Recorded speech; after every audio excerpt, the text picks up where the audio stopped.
I have covered a lot of anime adaptations of source material and mobile games, and I've partaken in a lot of mobile games, but I have never dealt with such a passionate group of folks. I don't know if I caught the algorithm for Arknights game and suddenly everybody just kind of swooped in, but my first impressions videos on Arknights episode 1 and 2 caught a lot of attention and a lot of comments. First of all, I love hearing from you guys. I don't take criticism to heart. And again, I just felt like a lot of passion from a lot of people. Now, granted, a lot of it's like stuff I didn't read because a lot of people felt the necessity to tell me the entirety of the story and everything that's happening. A lot of positive feedback of people saying that I covered it really well. And yes, 90 plus comments saying to play the game. Just play the game. Just play the game. Just play the game. I'm used to it. Like I said, I've covered thousands upon thousands of shows that are all source material of something, and I get a lot of comments that say, just check out the source material, and it's like, so many minutes in the day. I don't know. I might fire up Arknights. I'll just give that to you guys. I'm not going to promise anything, but I might fire up Arknights. If not for anything but Neural and the cute kitty cat medic. The cute...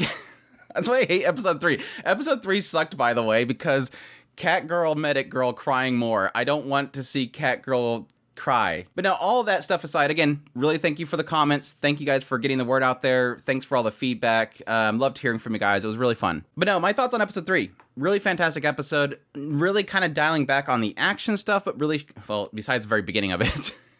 Besides the beginning of it being like super, I don't know, Dragon Ball Z moment with Amiya holding back a blaze, which I got a kick out of because the entire beginning segment is Amiya holding back this big pillar flame, and everybody's going, Amiya, no, you have to stop, don't do it. And it's like, but you're all gonna roast if she doesn't. She's being self-sacrificing because she's Amiya. I'm already gathering that with her. Then that transitions to Ace being like an absolute beast.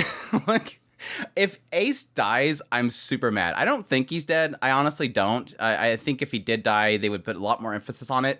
But it does seem like they're I'm gathering that they're implying that Amiya knows when people get lost. Like, she has some sort of power to know. Because it seems like Doberman and Neural both notice that Amiya, when she says that her heart's hurting, they assume the worst. And then, yes, crying cat girl. So it seems like it's implying that Amiya knows when her units go down, but I don't think that's it for Ace. Like, I think he's too much of a Chad. He's not dying, but he was great. I liked Ace in the first 2 episodes, or at least this technically just mostly the second episode. I really do like him. I love his seiyuu. I think he looks awesome, and yes, he, unlike Doctor, seems like he's willing to get the job done, and I kind of like that whole shield mace thing that he's going for. But yeah, he's pretty much the one holding the line, even though Amiya doesn't want it. But even to the end, he said something to the effect that he sacrificed one of his arms to save Guard.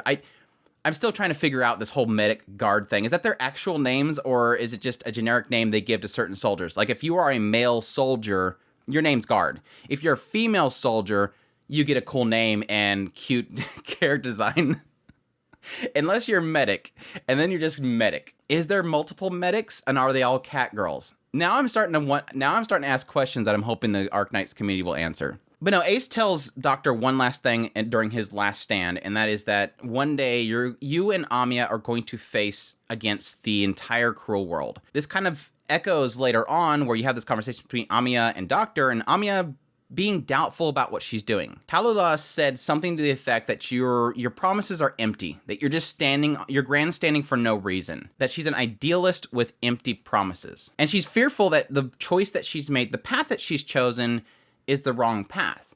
Now, I don't know if they've stated what her purpose is yet. I'm getting a general sense based on what they're currently doing is that they're trying to help those that have the infection, they're trying to find a cure, they're trying to aid even the reunion. Even when they fight and defeat the reunion, they're helping them. So even she doesn't see the reunion as bad people. They're just infected and they're angry. So she's sort of trying to be the super neutral that, yes, I guess some people could see as being a waste of time. You're just getting people killed because you're not willing to push one side or the other. You're trying to be in the middle, and that's, you would probably think from Tallulah's perspective and probably from the government's perspective, is probably a waste of time. But anyways, they'll probably eventually flat out state what it is. But for now, it just seems as Doctor's like... I will say that it's kind of funny that Doctor at the very end's like, I don't remember much about myself, but I'm going to trust you and I'm going to support you. And it's like, do you even know what she wants to do? Like, it turns out the next episode opens up and Amiya starts shooting a bunch of people, and Doctor's like, what are you doing? Well, this is my plan. You're going to support me, right? We'll see, though. It's Amiya's pure. She doesn't have ill intent. But now the other big thing that we obviously revealed in this episode is while they're trying to flee from Talala, they eventually have the catastrophe shows up. The catastrophe that they've been mentioning for like the first 2 episodes that it was coming, the catastrophe finally happens. And we get a full-on explanation of this catastrophe, which I think is...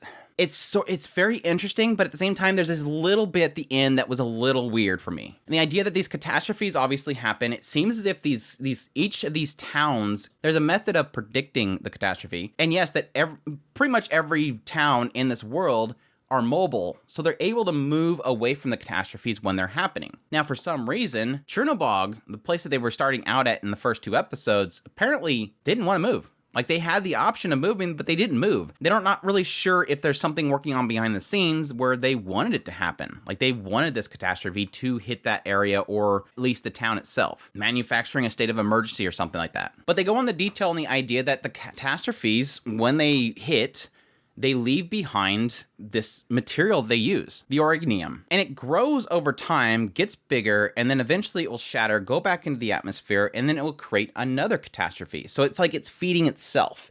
And then yes, this material can be, mined and then used. But additionally, they say that it depends on the location. It can actually be a different type of catastrophe. That was the weird part. My original assumption was that this material was something that was introduced by meteors. Like, it was coming from space, and it has some weird effect, and they can use it for spells and for resources. But no, this seems to be like a thing that's fueling itself in this world. It goes in the atmosphere, comes back down, goes in the atmospheres, and comes back down. But it was a little weird to find out that, yes, it could be flaming balls coming from the sky like meteors, or it can be a blizzard, or it can be a flood. That's where it gets a little weird, but to be fair, it fuels arts.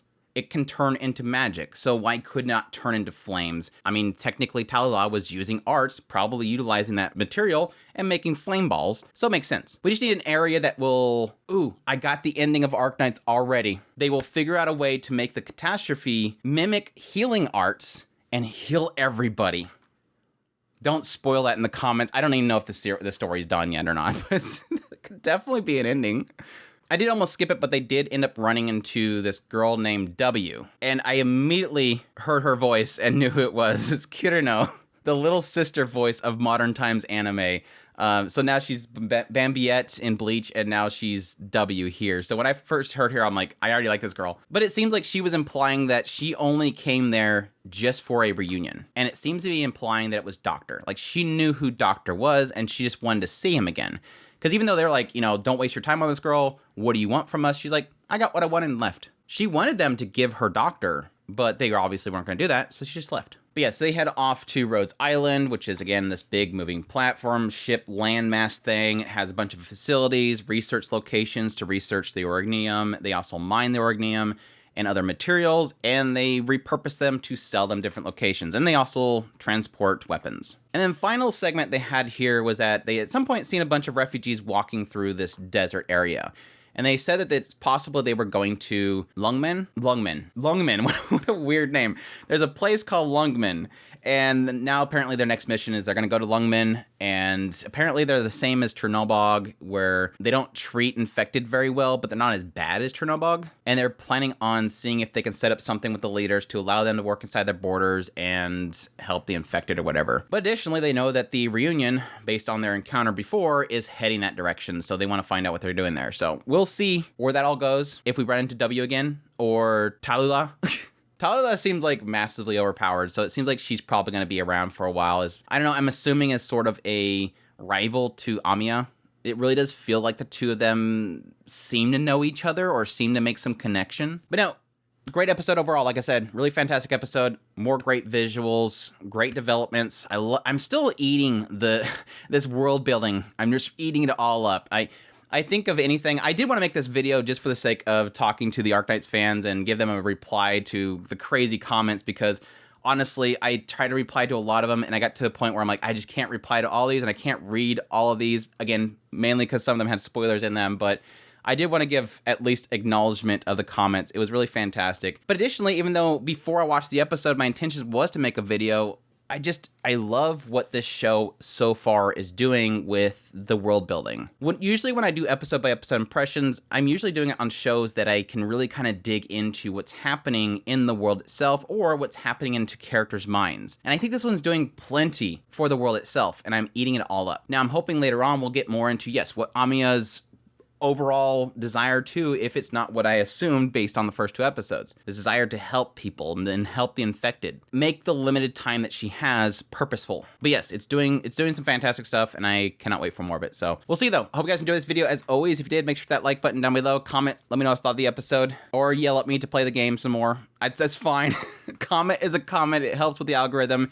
I appreciate it, and it helps me out, and I love hearing from you guys either way. So additionally, if you're new to the channel and you have not already, make sure that subscribe button so you got my content. I do news, reviews, first impressions, top list. If it's anime, it's pretty much here. Additionally, if you want to support the channel more, we have a Patreon link, a tips link, and a super thanks button down below. Greatly appreciate everybody it does, and y'all take care. That OP is still so good.